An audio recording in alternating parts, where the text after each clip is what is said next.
Ang banal na ebanghelyo ayon kay San Mateo 30. Sapagkat matutulad ito, sa isang taong maglalakbay, ipinatawag niya ang kanyang mga alipin, at ipinagkatiwala sa kanila ang kanyang ari-arian.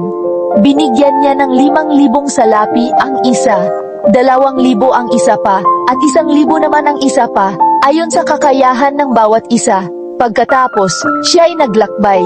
Kumita agad ng 5,000 pa ang tumanggap ng 5,000. Kumita rin ng 2,000 pa ang tumanggap ng 2,000. Ngunit ang tumanggap ng 1,000 ay naghukay sa lupa at itinago ang salapi ng kanyang Panginoon. Pagkaraan ng mahabang panahon, bumalik ang Panginoon ng mga aliping iyon at sila'y pinapanagot.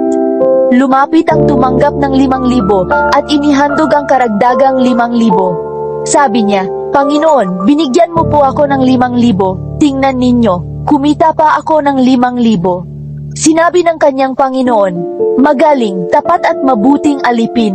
Sapagkat naging tapat ka sa kaunting bagay, pamamahalain kita sa maraming bagay. Makihati ka sa kagalakan ng iyong Panginoon. Lumapit din ang tumanggap ng 2,000 at nagsabi, Panginoon, binigyan ninyo ako ng 2,000. Tingnan ninyo, kumita pa ako ng 2,000. Sinabi ng kanyang Panginoon, magaling, tapat at mabuting alipin. Sapagkat naging tapat ka sa kaunting bagay, pamamahalain kita sa maraming bagay. Makihati ka sa kagalakan ng iyong Panginoon. Lumapit naman ang tumanggap ng 1,000 at nagsabi, Panginoon, alam ko pong kayo'y mahigpit na tao. Inaani ninyo ang hindi ninyo tinanim, at inaani ninyo ang hindi ninyo inararo.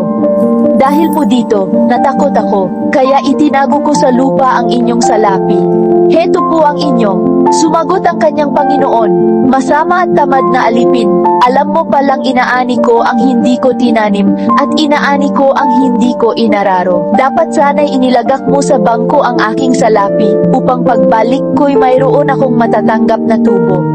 Kaya tinalis sa kanya ang 1,000 at ibinigay doon sa may 10,000. Sapagkat ang mayroon ay bibigyan pa, at siya'y magkakaroon ng sagana. Ngunit ang wala, kahit ang kaunting nasa kanya ay kukunin pa. Itapon ninyo sa kadiliman sa labas ang walang silbing aliping ito. Dooy tatangis siya, at magngangalit ang kanyang ngipin. Talinhaga tungkol sa mga talento, sapagkat matutulad ito sa isang taong maglalakbay. Ipinatawag niya ang kanyang mga alipin, at ipinagkatiwala sa kanila ang kanyang ari-arian. Ang talinhaga ng mga talento ay nagtuturo sa atin na ang lahat ng bagay na nasa atin, ating kakayahan, yaman, oras, kaalaman, at maging ang ating buhay, ay hindi atin kundi ipinagkatiwala ng Diyos. Hindi niya nais na itago natin ito sa takot o katamaran. Nais niya na gamitin natin ito para sa paglilingkod, kabutihan, at pagpapalago ng kanyang kaharian. Ang mga alipin na naging tapat ay pinarangalan at pinagkatiwalaan ng higit pa. Ngunit ang aliping tamad at natakot ay hinatulan bilang walang silbi. Kaya, paalala sa atin, hindi sapat na huwag gumawa ng masama. Inaasahan ng Diyos na gawin natin ang mabuti at maging mapaglikha gamit ang kanyang ipinagkatiwala sa atin. Tanungin natin ang ating sarili. Ginagamit ko ba ang aking talento, oras, at kakayahan para sa kabutihan ng iba at para sa Diyos? O natatakot akong kumilos, kaya itinatago ko na lamang ang mga biyayang bigay niya? Halimbawa ng sitwasyon, isang guro sa pampublikong paaralan ang may talento sa pagtuturo at mahusay ding umaawit. Dahil mahirap ang buhay at maliit ang sahod, maari sana niyang piling maging tahimik na lang at hindi magbahagi ng higit pa sa kanyang trabaho. Pero sa halip, ginamit niya ang kanyang galing.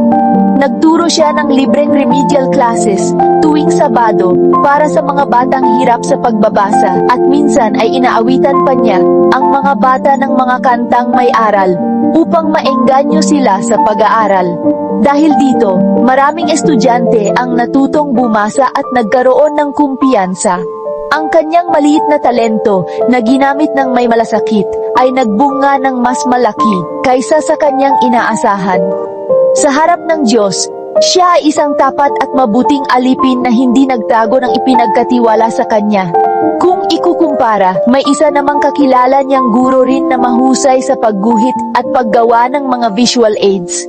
Ngunit pinili nitong itago ang kanyang talento dahil sa katamaran at takot na baka mapuna. Dahil dito, hindi napakinabangan ng kanyang mga estudyante ang kanyang galing.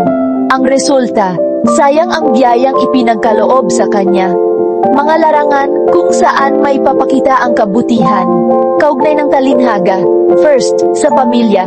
Paggamit ng oras at kakayahan upang makapagbigay ng aruga, gabay at pagmamahal sa mga anak, magulang at kapatid.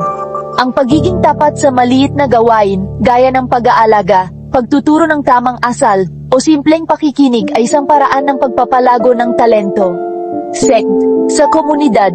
Ang pag-volunteer sa barangay o simbahan, pagtuturo ng libreng skills o pakikiisa sa mga gawain para sa kalinisan at kaayusan. Maliit man, kapag pinagsama-sama, ay nagbubunga ng malaking pagbabago.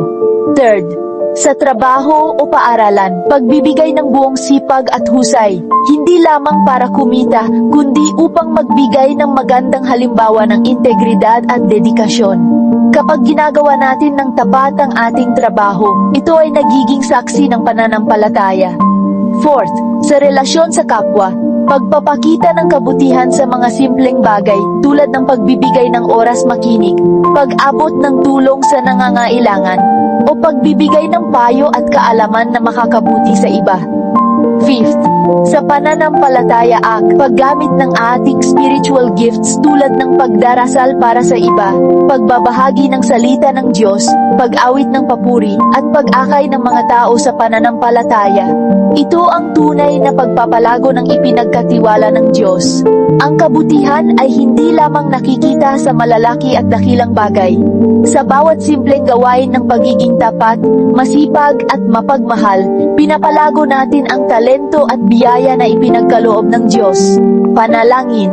Panginoong Diyos, salamat sa mga kaloob at talento na ipinagkatiwala mo sa akin.